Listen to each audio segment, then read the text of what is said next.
piipun juuren vuonna 60. Ja jotain syntyi poika pieni peloton. Isä oli innoissaan kun laitokselta kotiin tultiin. Se oli ostanut äidille television. Niin sisko kertoi sen. Äiti oli vihainen, mutta leppyi kun tohtori Kilder astui huoneeseen. Ja nuorten tanssihetki voi vain silloin liian kova soi, kun joku pitkä tukka Beatles lauloi.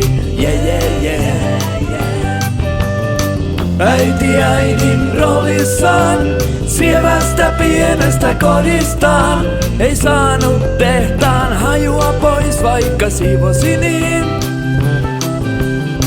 Illan suussa pilli huusi, isä tuli 5:30 ja me oltiin onnellisia, paitsi kun tapeltiin.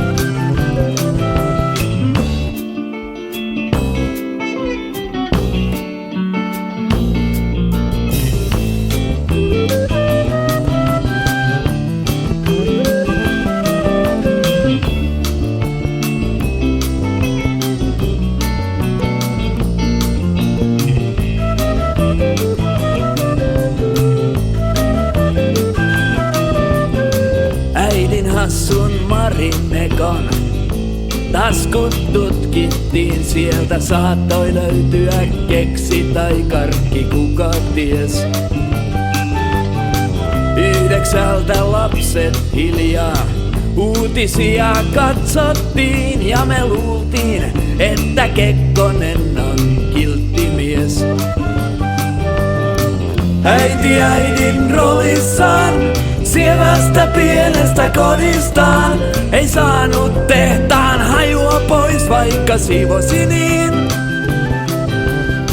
Illan suussa pilli huusi, isä tuli 5:30 ja me oltiin onnellisia, paitsi kun tapeltiin.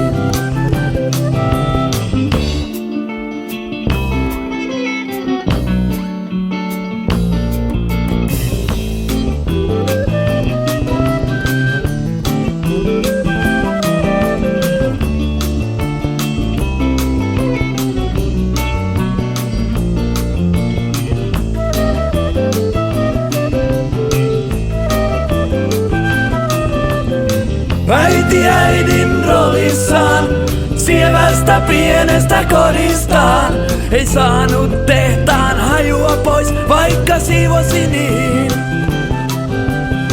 Illan suussa pilli huusi, isä tuli 5:30 ja me oltiin onnellisia, paitsi kun tapeltiin. Ja me oltiin onnellisia, paitsi kun tapeltiin.